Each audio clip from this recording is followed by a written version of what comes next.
This is a review of the Prusa I3 MK3S 3D printer. This is a review from an actual user. That would be me. I bought this printer from Prusa in kit form and did the assembly myself. I have no sponsors, patrons, or, as you can see, any fancy lighting or sound equipment. I also did a video of the build process that was in 6 parts, and it's up on YouTube also. I'll provide you a link below for that. First, a little background. I'm John Carlisle. I'm a 67-year-old senior citizens guy, and I have a company called JC Wood Pens, which is my hobby business. I make custom pens. This is my first printer to build from a kit. I had 2 previous printers, an Ender 3 and Ender 3 Pro, that came partially assembled. I've got about a 1.5 years experience with 3D printing. I learned Fusion 360 and Slicer software off of YouTube videos. Now some info about the printer. It's an I3 MK3S that I built from kit form. I purchased from Prusa for about $750. The bed capacity is 200 by 200 by 210 tall. It has a magnetic heat bed and spring steel sheets print surface. Has what they call a PEI covering, and you can get it in smooth or textured finish. I am currently using the smooth finish and really do like it. I've had good success with print release from the bed. This is some video from a prior print where I was printing some flat coaster type discs. You can see how easily these come off with just a flex of the spring steel sheet. Printer is quiet and fast. I've checked it with a meter at about 65 decibels. It's running in the background, so you can probably hear it. The electronics do have a recover feature if you have a power outage or surge. There's a filament sensor. It uses a Bondtech extruder, and there is a Penda probe for bed leveling and Z adjustments on the bed. The nozzle that came with the printer is an E3 V6, whatever that means, I don't actually know. One of the features I do like about the printer is a automatic filament load and unload off the electronics board. I've found this to be very useful. The printer comes with an excellent assembly manual. It's broken down into various chapters that make up the build process for the printer. All the parts that come in bags are labeled per the chapter and build process that you're on, and very well documented.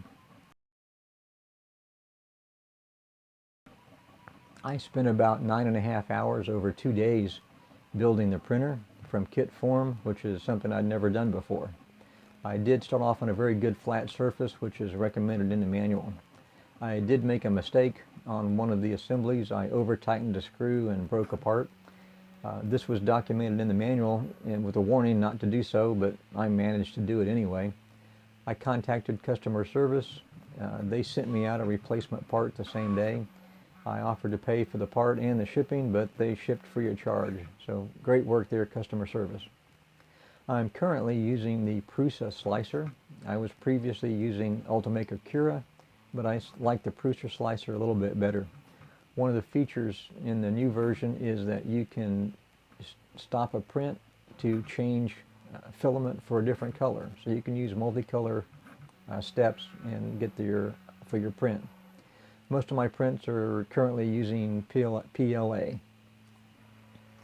Also, there's a pretty nice printer handbook for after you get the build process to do fine-tuning with your printing and tips and tricks. After I got the printer assembled and finished, I went through the manual on the getting started, how to get your printer up and running, and one of the first things is the bed leveling and live Z adjustments. I went through that process and did my first test print. It was not that great, had kind of terrible first layer. I did a readjustment on the bed leveling per the manual, came out with a second test print, better, but still not very good. I did the adjustments a third time with Live Z and got a much better print. Very good base layers. Really happy with the print. I've also printed several of the sample files that came with the software. Here's a little dragon in a marble color PLA.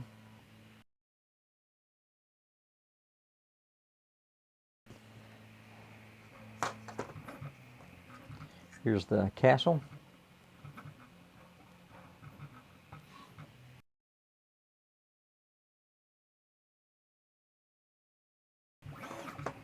And here's something I'm working on. It's a coaster, and you can probably see it's got pretty good base layer. Oop, dropped that one.